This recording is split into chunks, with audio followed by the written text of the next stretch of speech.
Bismillahirrahmanirrahim. Assalamualaikum warahmatullahi wabarakatuh.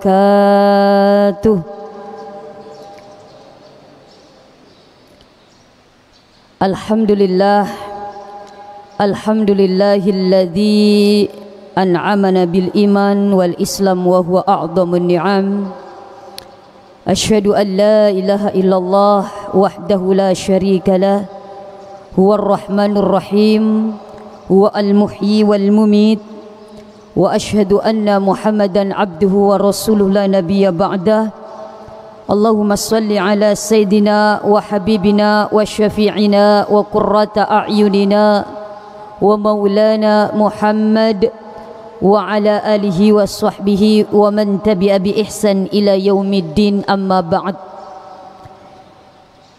Ibu-ibu, bapak-bapak, al-abiduna wal-abidat, as-saimuna was-saimat yang insyaallah senantiasa Allah limpahkan keberkahan, keridhaan kepada kita semua, dan mudah-mudahan dengan rahmat Allah itu pula lah kita masih diberikan kesehatan, kekuatan oleh Allah Subhanahu wa taala sampai pada detik ini, pada kesempatan ini, di hari ke-10 di bulan suci Ramadan. Alhamdulillah kita masih diberikan kekuatan untuk bisa menjalankan aktivitas ibadah, apalagi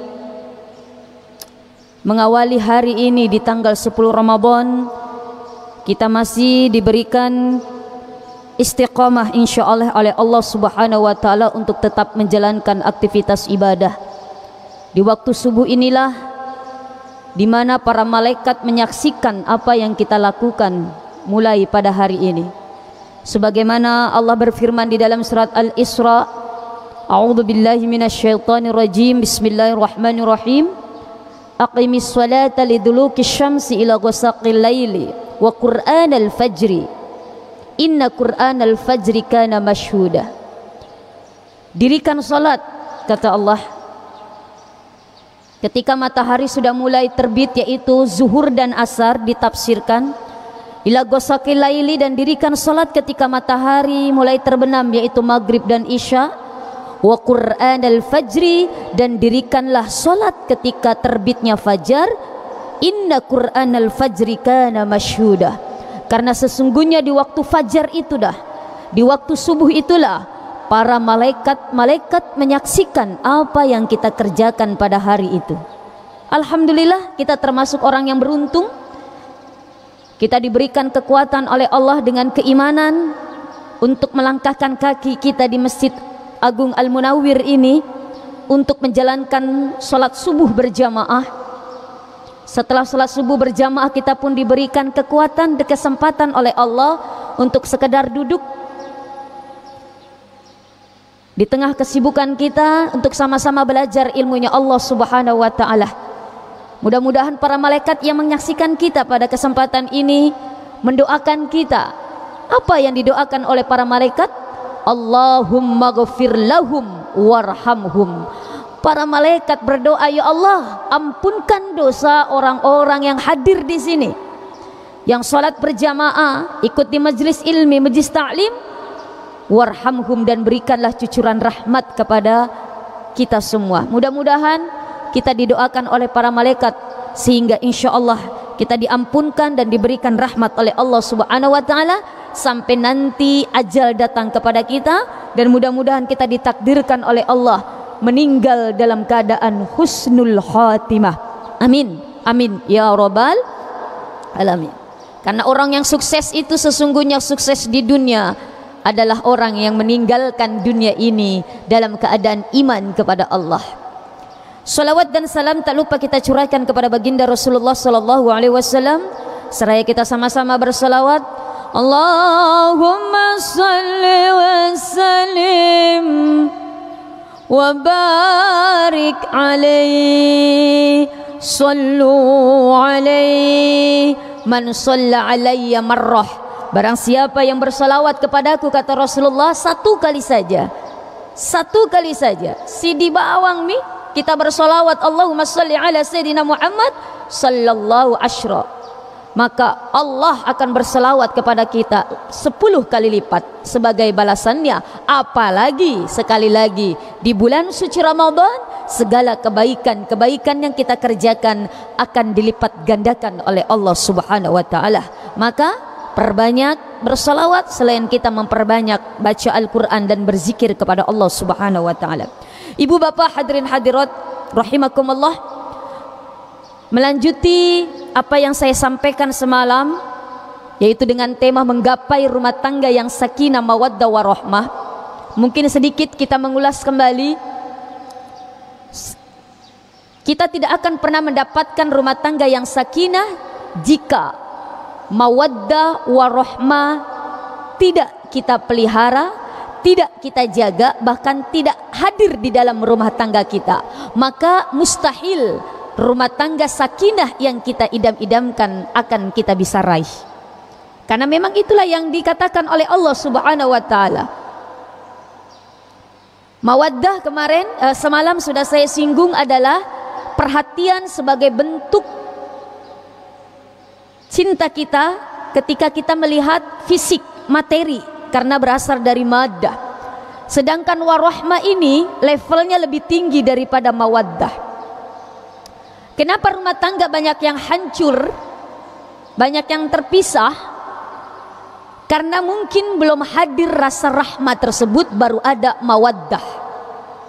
Jadi ketika yang dilihat pertama kali karena ketertarikan dia menjadi pasangan, dilihat sudah tidak ada, dilihat mungkin sudah pudar, maka karena tidak hadir rasa rahmat tersebut, yaitu perhatian yang berangkat dari ketulusan hati, maka sekecil apapun ujian dalam rumah tangga bisa menggoyahkan rumah tangga itu sendiri.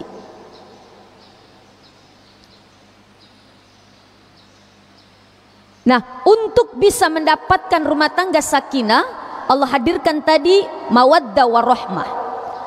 Mawaddah warahmah ini akan bisa tetap bertahan ketika ada action, ada yang kita usahakan, ada yang kita kerjakan. Mawaddah warahmah tidak akan terpelihara, tidak akan terjaga jika Masya Allah tidak ada yang namanya saling membantu atau saling mendorong satu sama lain antara sepasang suami istri. Makanya di dalam pernikahan, di dalam rumah tangga ada yang namanya saling take and give, saling memberi dan saling menerima, saling mencintai, saling menyemangati, saling melengkapi, saling menasehati, saling dan saling. Karena apa? Karena di dalam Al-Quran pun Allah mengibaratkan rumah tangga suami istri itu ibarat pakaian. Hunna libasul lakum wa antum libasul lahun. Kata Allah, wahai para suami, istri adalah pakaian untukmu. Begitu juga wahai para istri, suami adalah pakaian untukmu. Nah, pakaian itu fungsinya adalah menutupi aurat kita, menutupi kekurangan kita, menutupi aib kita. Apa maksudnya? Sesungguhnya pernikahan itu, sepasang suami istri itu harus saling melengkapi satu sama lain. Kekurangan daripada istri dilengkapi dengan kelebihan suami, begitu juga sebaliknya. Maka tidak dibenarkan, mohon maaf Bapak Ibu, ketika ada seorang istri yang menceritakan, yang mengumbar aib daripada suaminya, ataupun sebaliknya, tidak dibenarkan suami menceritakan, mengumbar aib daripada istrinya. Kenapa? Karena suami istri adalah seperti pakaian di dalam pernikahan. Maka dari itu perlu adanya tip dalam menjalani rumah tangga. Mohon maaf, saya bukan bermaksud mengajari, bukan saya bermaksud menggurui, tetapi kita sama-sama belajar. Usikum binafsi. Saya menasihati, intinya saya menasihati diri pribadi saya sendiri. Masya Allah, untuk menghadirkan rumah tangga yang sakinah, maka perlu S2. S2 di sini bukan S2 master, magister, tapi S2 di sini, S yang pertama adalah apa? Hadirkan di dalam rumah tangga sabar yang banyak. Bapak, istri kita bukanlah bidadari yang begitu sempurna. Kalau kita mencari kesempurnaan dari istri kita, maka sampai mati pun tidak akan kita bisa temukan. Kenapa? Karena istri kita hanya manusia biasa. Begitu juga sebaliknya, ibu. Kalau kita mencari sosok suami yang sempurna, maka sampai menangis darah pun tidak akan bisa kita dapati. Kenapa? Karena suami kita bukanlah malaikat yang tidak pernah melakukan kesalahan. Nobody perfect. Manusia tidak ada yang sempurna. Maka itulah tadi, rumah tangga itu seperti pakaian, saling melengkapi. Bahkan Allah mengingatkan kepada kita, khususnya para suami, di dalam surat An-Nisa, bismillahirrahmanirrahim, wa ashiruhunna bil ma'ruf. Pergaulilah istri sebaik-baiknya, Pak. Kenapa di situ yang ditekankan adalah seorang laki-laki untuk mempergauli istri sebaik-baiknya? Karena pada hakikatnya suami adalah pemimpin di dalam kehidupan rumah tangga. Ar-rijalu qawwamuna 'alan nisa. Suami adalah pemimpin dalam kehidupan rumah tangga. Bapak ini supir. Supir, Pak. Saya tanya, Pak, kalau terjadi kecelakaan, kira-kira yang ditanya polisi, yang ditangkap polisi, supir atau penumpang? Hah? Supir atau penumpang? Supir. Dalam kehidupan rumah tangga, mohon maaf Pak, yang pertama kali diminta pertanggungjawaban oleh Allah adalah suami.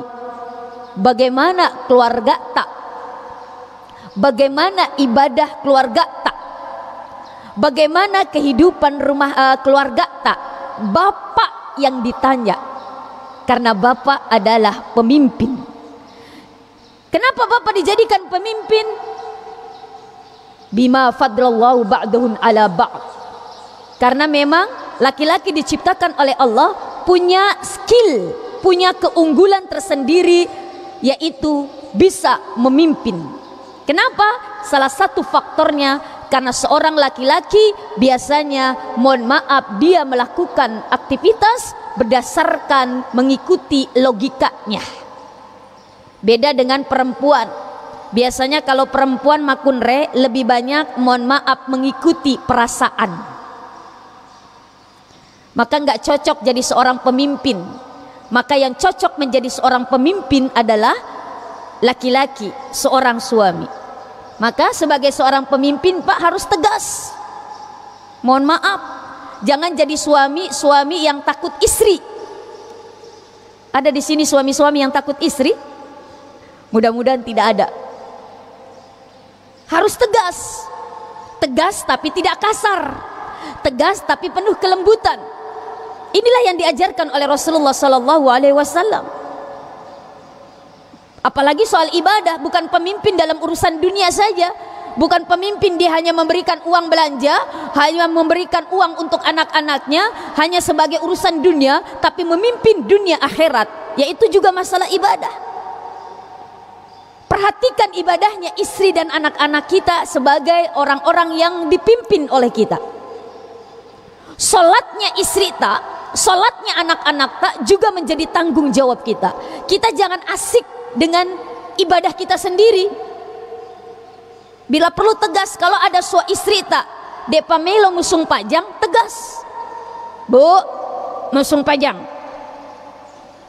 matu pipa, salat, cinampak pipa, salat, sebentar pipa, salat. Ditantang sama istrinya, emang kalau tidak salat kenapa Pak? Salat. Kalau tidak salat, kalau ibu tidak sholat, pilih dua pilihan. Apa Pak pilihannya? Dua pilihan, diganti atau ditambah. Iya, tegas. Saya rasa istri takut kalau disuruh pilih antara diganti dengan ditambah. Insya Allah istrinya milih lebih baik sholat Pak daripada diganti atau ditambah. Ini salah satu ketegasan. Kenapa? Suami ada terdiri dari 5 huruf. S yang pertama di situ diartikan syaja'ah. Suami harus punya keberanian, harus punya ketegasan. Kenapa? Sekali lagi, suami adalah pemimpin. karena dia memiliki keutamaan untuk bisa memimpin. Yang kedua, kenapa seorang suami bisa dijadikan pemimpin? Wa bima anfaqu min amwalihim.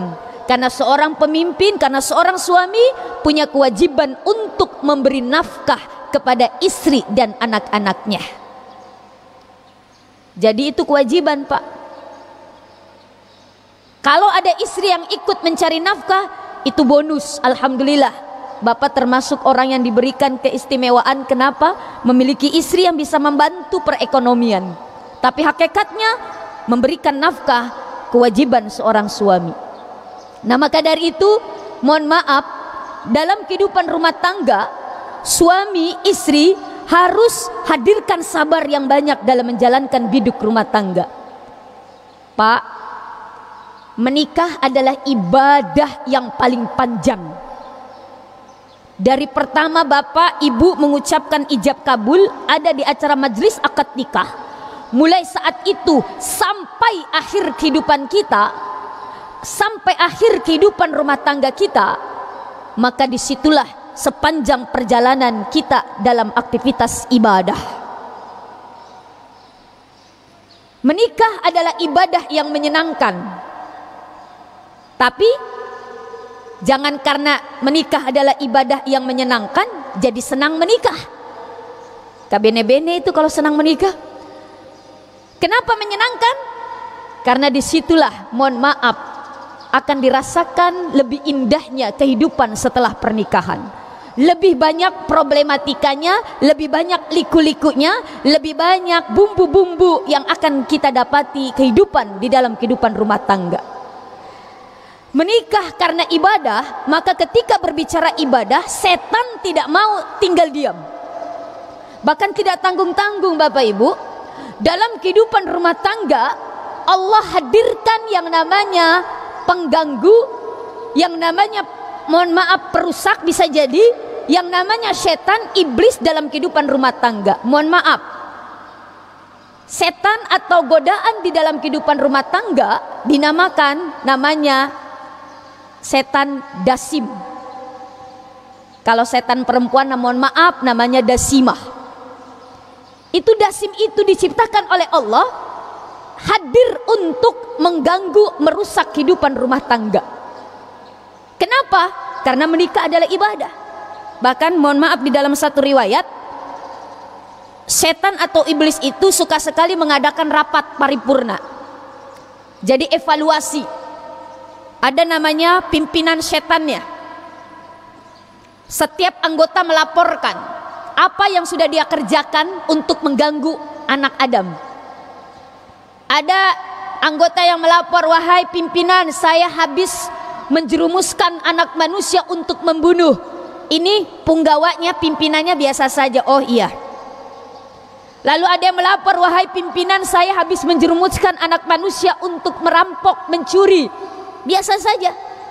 Wahai pimpinan, saya habis, mohon maaf, menjerumuskan anak manusia untuk menjadi mohon maaf, pemabok, peminum. Biasa saja. Tapi ketika ada anak buahnya melapor, wahai pimpinan, saya habis menjalankan satu misi. Apa misimu? Saya menjalankan misi memisahkan dua anak manusia yang berada dalam ikatan pernikahan, menjerumuskan mereka, menggoda mereka sampai mereka berpisah dan tidak terjadi atau tidak terikat lagi dalam pernikahan. Ini pimpinan ini begitu antusias dan memberikan apresiasi. Dipanggil itu anggotanya, dia dudukkan, dia tempatkan, dia berikan tempat posisi yang mulia karena sudah menjalankan misi yang luar biasa, yaitu apa? Menceraikan, memisahkan dua anak manusia dalam pernikahan. Itu kenapa? Karena kalau sudah dipisahkan berarti memutuskan peradaban manusia. Karena sekali lagi, menikah adalah ibadah. Bahkan tidak tanggung-tanggung, sholatnya orang yang sudah menikah itu sebanding 70 kali sholatnya orang yang belum menikah. Jadi berbahagialah orang yang sudah menikah. Yang belum menikah, Masya Allah. Saya pernah nanya sama teman saya, Ustadz baru menikah, bagaimana rasanya menikah? Dia bilang, saya menyesal ustazah. Loh, kenapa menyesal menikah? Menyesal sekali saya ustazah. Kenapa pak? Pak Ustadz, kenapa kok menyesal menikah? Menyesal kenapa nggak dari dulu saya menikah? Karena memang luar biasa katanya menikah itu. Ibadahnya, mohon maaf, lebih besar pahalanya. Memberikan nafkah kepada istri dinilai sedekah ibadah. Senyum saja kepada istri sudah ibadah. Berpegangan tangan melahirkan kebaikan, menunaikan pahala. Masya Allah, bersentuhan melahirkan pahala. Apalagi sampai berhubungan, ya Allah, melahirkan pahala luar biasa. Nah, tetapi selain enak, tapi pernikahan itu penuh tantangan tadi. Maka perlukan hadirkan sabar yang banyak. Karena tadi banyak ujian, banyak godaan. Mohon maaf, ada sesuatu yang kurang berkenan dari pasangan kita. Tidak sesuai dengan ekspektasi kita, tidak sesuai dengan harapan kita. Hadirkan sabar. Karena biasanya kalau belum menikah, itu belum keluar aslinya. Nanti kalau sudah menikah, apalagi sudah lama menikah, baru keluar aslinya. Apalagi yang menikahnya mungkin mohon maaf melalui pendekatan, melalui ta'aruf, atau mohon maaf dalam tanda kutip anak zaman sekarang pacaran dan sebagainya. Masya Allah, sebelum menikah dia jaga image, dia menjaga tata krama. Mohon maaf, keluar angin aja dia jaga, jangan sampai keluar angin di depan pasangannya. Tapi nanti sudah menikah, aslinya keluar semua. Keluar angin dimanapun di depan suaminya, mohon maaf, bunyi nggak masalah. Kenapa? Di situ keluar aslinya. Maka ketika ada yang kurang berkenan, wa ashiruhunna bil ma'ruf, pergauli istri sebaik-baiknya. Fa in karihtumuhunna fa asa an takrahu syai'an wa yaj'alallahu fihi khairan katsira. Pak, Bu, kalau ada sesuatu yang berkenan dari pasangan kita, kata Allah, maka bersabarlah. Kenapa? Fa'asa an takrahu syai'a wa yaj'alallahu fihi khairan katsira. Bisa jadi dari yang kurang berkenan itu, kata Allah, Allah menciptakan kebaikan-kebaikan yang banyak. Dari kurang berkenan itu mungkin mengajarkan kita orang yang sabar. Ada satu kisah. Rasulullah pernah suatu hari keluar rumah tanpa bilang sama Aisyah. Pada saat itu di kamarnya Aisyah, Aisyah tunggu saya, atau Aisyah tidur mikir duluan, istirahat duluan. Biasanya Rasulullah bilang begitu. Tapi ini Rasulullah lupa, keluar saja. Setelah keluar, ternyata cukup lama keluar, Aisyah tertidur. Rasulullah datang, assalamualaikum ya Humaira. Dia ketok, assalamualaikum ya Humaira. Assalamualaikum ya Humaira. 3 kalinya baru disaut, waalaikumsalam warahmatullahi wabarakatuh. Dibuka pintunya, lalu Rasulullah duduk di lantai. Aisyah pergi ke dapur buatkan air panas untuk Rasulullah dalam keadaan mengantuk. Lalu disiapkan air panas, diberikan kepada Rasulullah. Ketika air panas itu dibuatkan oleh Aisyah lalu diberikan kepada Rasulullah, Aisyah masuk lagi ke dalam, Rasulullah minum. Setelah diminum, Masya Allah, ternyata rasanya bukan manis, tapi rasanya asin. Rasulullah tersenyum, dia panggil Aisyah, ya Humaira, ta'al. Wahai Humaira, Aisyah sini. Ya Muhammad, ya wahai suamiku, kenapa? Duduk di samping saya. Lalu bukan hanya itu, bahkan Rasulullah, coba sini duduk di atas pangkuan saya, kata Rasulullah. Masya Allah, begitu manisnya Rasulullah. Lalu setelah duduk di atas pangkuan Rasulullah, ini Aisyah kecil orangnya, Rasulullah peluk Aisyah. Wahai Humaira, alangkah indahnya kalau kita, mohon maaf, sering-sering begini ya Rasulullah, dipeluk Aisyah. Lalu setelah dipeluk, wahai Humaira, alangkah indahnya kalau kita minum 1 cangkir berdua. Ya, akhirnya apa? Rasulullah pun meminumkan itu air panas buatan Aisyah, keros ke Aisyah. Setelah diminum oleh Aisyah, Masya Allah, apa yang terjadi? Aisyah langsung memeluk Rasulullah, langsung menangis di pelukan Rasulullah, dan dia mengatakan, wahai suamiku tercinta, maafkan saya sebagai istri tidak layak dalam mempergauli atau memperlakukan Anda wahai Rasulullah. Maafkan saya.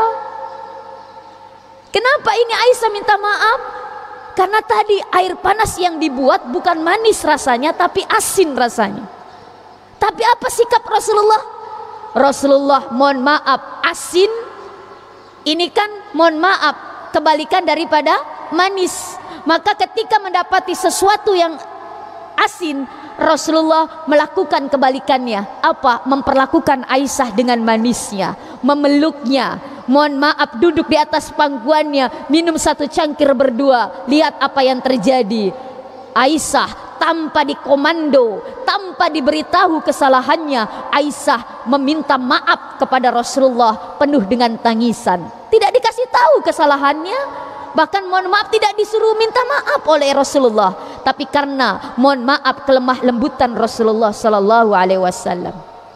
Andai kata kita bisa mempraktekkan apa yang sudah dicontohkan oleh Rasulullah sallallahu alaihi wasallam, menyikapi ketidaksukaan, menyikapi mohon maaf ketidakenakan dengan sikap yang manis, maka insya Allah rumah tangga kita pun akan semakin manis.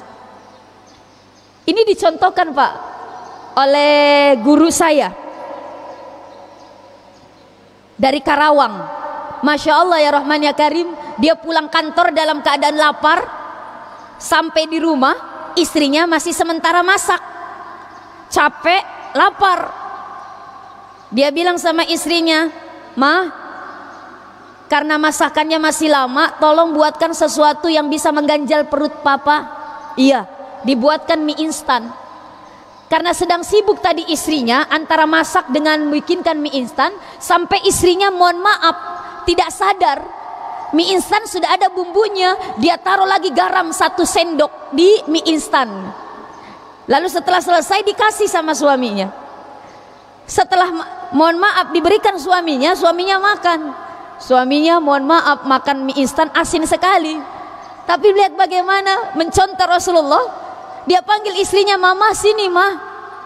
Iya, ayo deh minum makan dulu yuk kita berdua, ini 1 mangkok berdua. Tapi lagi masak, udah nanti kita makan dulu yuk. Setelah mohon maaf duduk di sampingnya suaminya, istrinya disuapin, "Mah, udah lama nih bapak nggak nyuapin mama. Mama capek kan masak." "Iya Pak, yuk kita makan nih, papa suapin." Masya Allah, ketika disuapin mie instan buatan istrinya, buatan dia sendiri, istrinya makan. Masya Allah, seketika itu juga istrinya langsung mencium kaki suaminya, menangis meminta maaf kepada suaminya tanpa diberitahu sama suaminya. Ini suaminya luar biasa. Suaminya langsung angkat pundak istrinya, dipeluk istrinya. "Sudah mah, kenapa mama minta maaf? Mie instannya asin Pak. Mama minta maaf, mama nggak sengaja kasih garam." "Udah nggak apa-apa, mama kan mungkin capek." Malah pelukan. Setelah pelukan, lapar yang dirasakan suaminya tadi hilang seketika. Masya Allah. Bahkan apa? Suami istri tersebut masak sama-sama, mempersiapkan makanan untuk makan malamnya. Itu indahnya buah daripada kesabaran.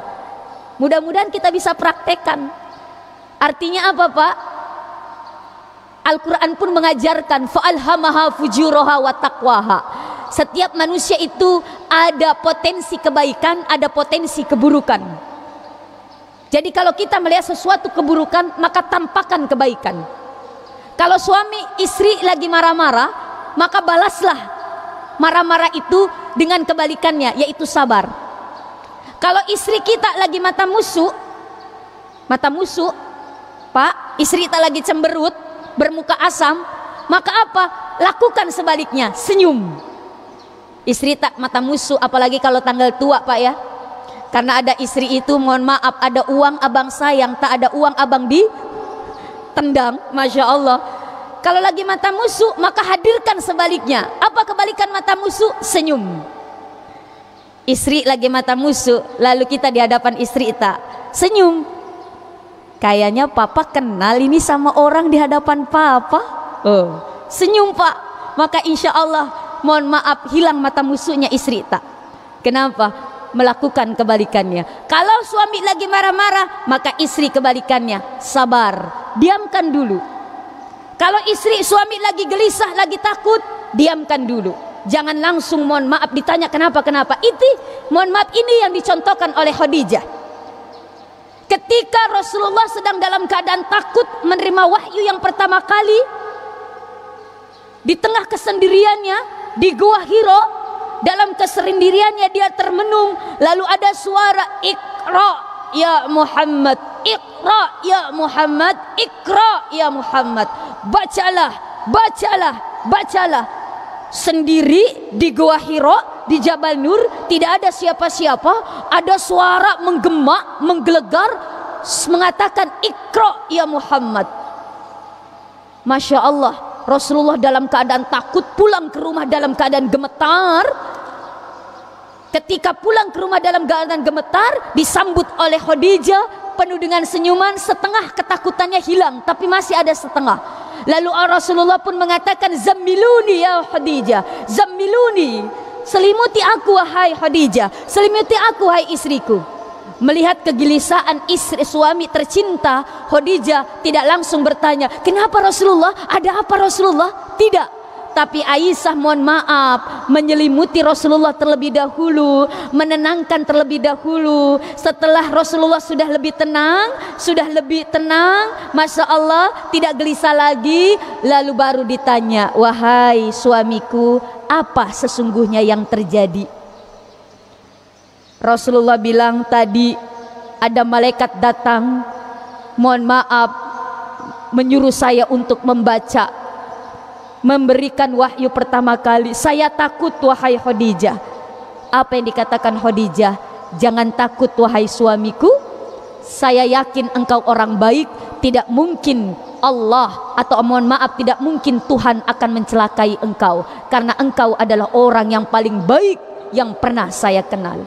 Begitu tenangnya ucapan Khadijah. Inilah yang namanya hadirkan sabar dalam kehidupan rumah tangga.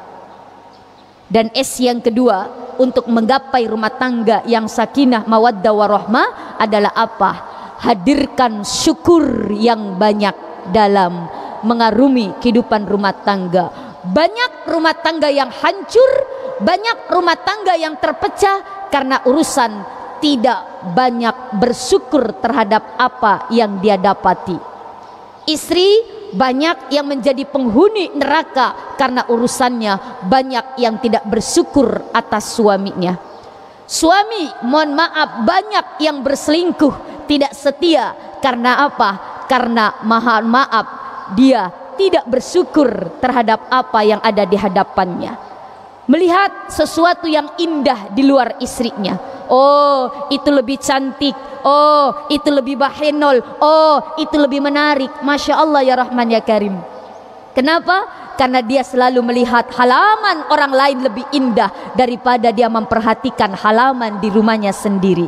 Maka dari itu, ketika tidak ada rasa syukur dalam menjalani hidup rumah tangga, maka kita harus terus mencari-cari kesempurnaan atau mohon maaf kelebihan daripada pasangan kita. Padahal tadi manusia tidak ada yang sempurna. Ketika kita menikah dengan seseorang, maka kita harus punya konsekuensi menerima atau menikah juga dengan kekurangan atau kelemahan dari pasangan kita. Mudah-mudahan kita yang sudah menjalani hidup rumah tangga semakin sakinah, semakin mawaddah, semakin warahmah. Mawaddah warahmahnya kita pelihara, kita bina, sehingga insya Allah perlahan-lahan sakinah itu semakin dalam dan semakin tebal di dalam kehidupan rumah tangga kita, sehingga insya Allah rumah tangga yang kita idam-idamkan sakinah. Karena banyak yang mengharapkan rumah tangga sakinah, bukan sakinah yang didapati, tapi sakinah.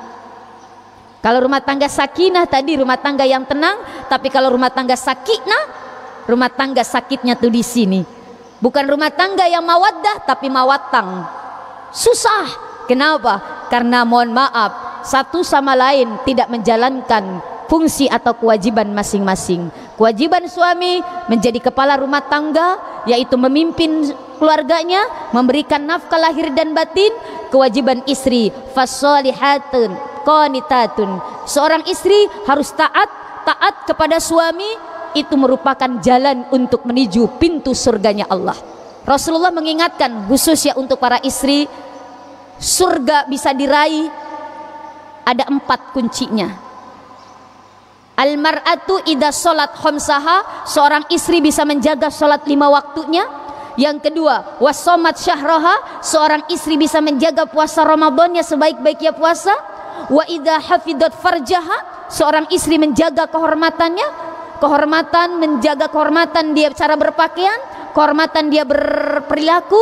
Dan yang keempat, wa idza ata'at zaujaha, ketika seorang istri bisa taat kepada suaminya selama suaminya tidak bermaksiat, selama suaminya tidak memerintahkan kepada kemaksiatan. Maka ketika seorang istri jaga salat 5 waktunya, jaga puasa Ramadannya, jaga kehormatannya, dan dia taat kepada suaminya, maka kata Rasulullah, faqila, katakan kepada istri tersebut, udhulil jannah, silakan dia masuk surga, min abwabil jannah masyiti, dari pintu surga yang mana yang dia kehendaki.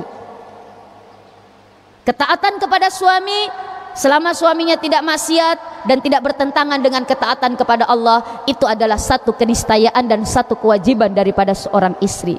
Mudah-mudahan saya pribadi sebagai seorang istri terus berusaha untuk mencari tiket surganya Allah. Begitu juga dengan Bapak, terus berusaha kita sama-sama mumpung masih diberikan kesempatan hidup untuk bisa menjalankan kewajiban kita sebagai seorang pemimpin yang bisa mengarahkan keluarganya. Ya ayyuhalladzina amanu qu anfusakum wa ahlikum naro. Wahai orang-orang yang beriman, khususnya seorang bapak, seorang suami, pemimpin dalam kehidupan rumah tangga, jagalah dirimu. Tapi kata Allah, bukan hanya kita menjaga diri kita sendiri, tetapi wa ahlikum, menjaga keluarga kita dari siksa api neraka. Mudah-mudahan kita semua diberikan kekuatan, diberikan kesabaran, diberikan kesempatan untuk tetap menjalankan kewajiban kita sebagai hamba Allah yang bisa menjalankan hidup rumah tangga semaksimal mungkin, sebaik mungkin, sehingga rumah tangga yang kita idam-idamkan, sekali lagi, rumah tangga yang asmara, as-sakinah, mawaddah warahmah, bisa kita raih insyaallah. Amin, amin ya rabbal alamin. Bapak Ibu hadirin hadirat sidang jamaah salat subuh yang insyaallah dirahmati diberkahi oleh Allah Subhanahu wa taala. Demikiannya yang bisa saya sampaikan sebelum saya tutup. Mari kita awali pada pagi hari ini dengan sama-sama kita membersihkan diri, kita calling down, kita sama-sama menenangkan diri, mencari ketenangan di dalam hati kita. Yang paling utama adalah ala bizikrillah tatmainul qulub. Berzikirlah kepada Allah dengan sebaik-baiknya zikir, maka insya Allah hati kita akan lebih tenang. Yang gelisah hatinya akan semakin tenang, yang punya masalah akan dipenuhi keyakinan bahwa insya Allah masalah kita akan dibantu oleh Allah dengan memberikan solusi. Yang lagi punya penyakit, mudah-mudahan diangkat penyakitnya oleh Allah Subhanahu wa taala, bahkan penyakitnya itu dijadikan ladang pahala untuk kita semua insya Allah. Subhanallah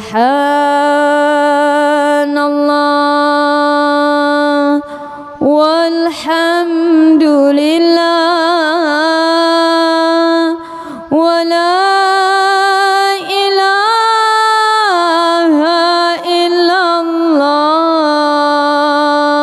wallahu akbar.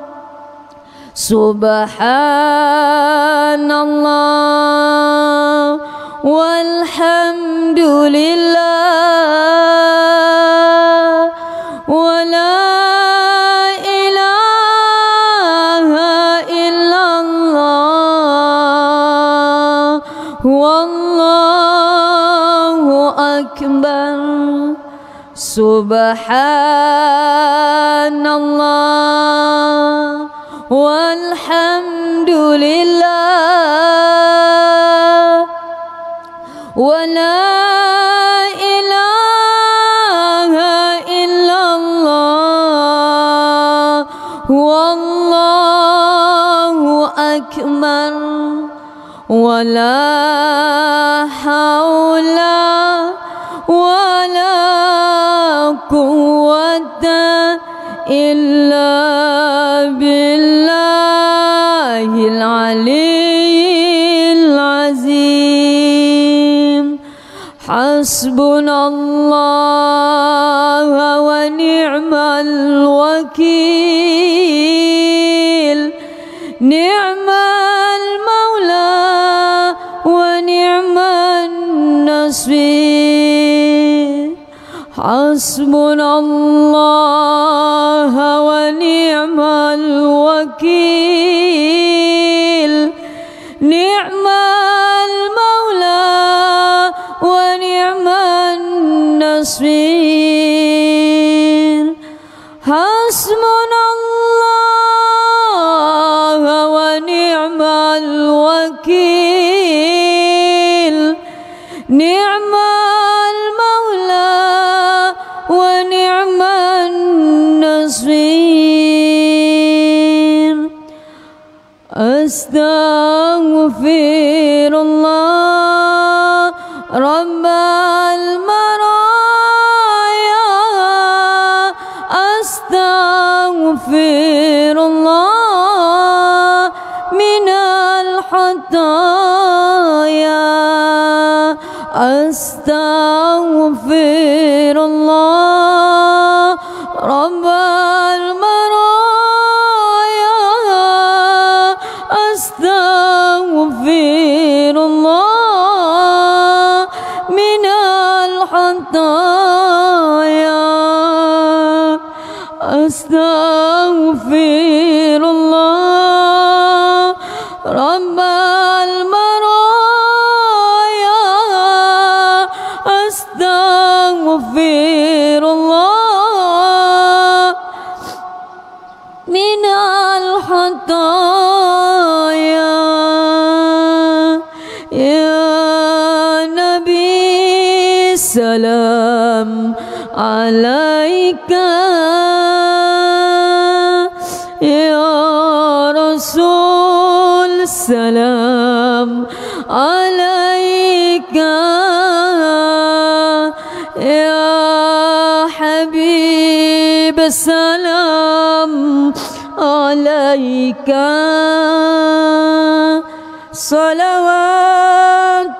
Salawatullah alaika,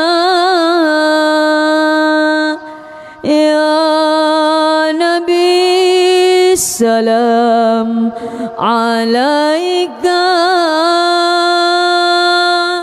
ya Rasul salam salam alaika, ya Habib salam alaika.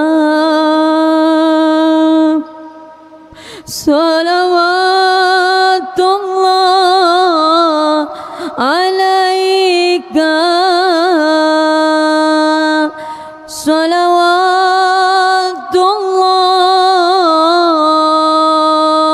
salawatullah alaika.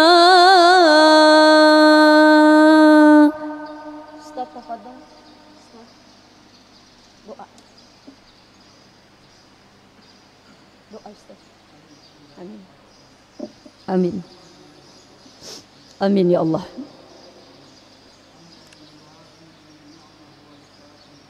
Amin ya Allah.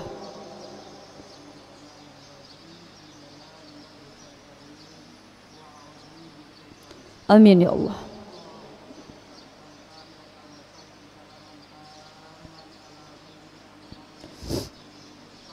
Amin ya Allah. Amin ya Allah. Amin. Amin.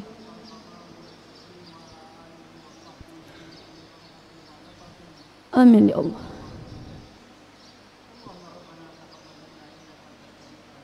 Amin ya Allah.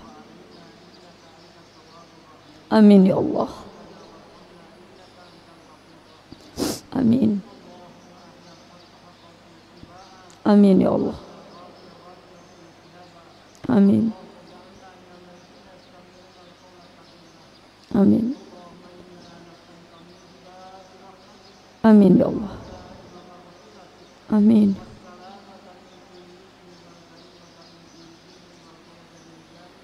Amin ya Allah. Amin. Amin ya Allah ya Rabb, istajib doa'ana ya Allah. Amin ya Allah. Amin ya Allah. Amin ya Allah. Amin ya Allah. Amin. Amin ya Allah, istajib doa'ana. Amin ya Allah. Amin ya Allah. Amin ya Allah. Amin. Amin ya Allah. Amin ya Allah. Amin, amin ya Allah. Amin. Amin. Amin. Amin. Amin. Istajib doa'ana ya Allah. Amin.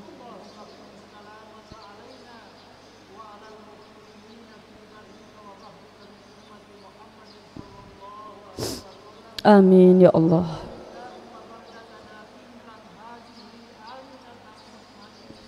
Amin. Amin. Amin. Amin. Amin. Amin ya Allah. Amin.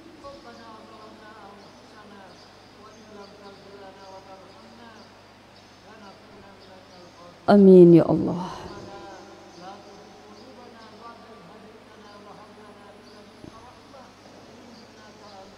Amin ya Allah.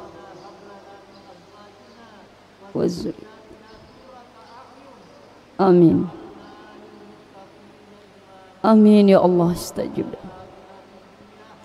Amin ya Allah. Amin ya Allah.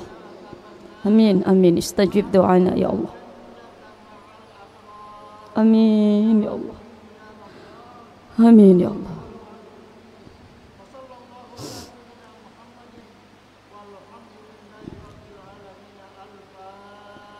Al-Fatihah. A'udzu billahi minasyaitonir rajim. Bismillahirrahmanirrahim. Alhamdulillahi rabbil alamin arrahmanir rahim maliki yaumiddin. Iyyaka na'budu wa iyyaka nasta'in. Ihdinas siratal mustaqim. Siratal ladzina an'amta 'alaihim ghairil maghdubi 'alaihim waladdallin. Amin. Da'wan fi subhanakallah ta'ala bi salam wa akhiru da'wan alhamdulillahi rabbil alamin.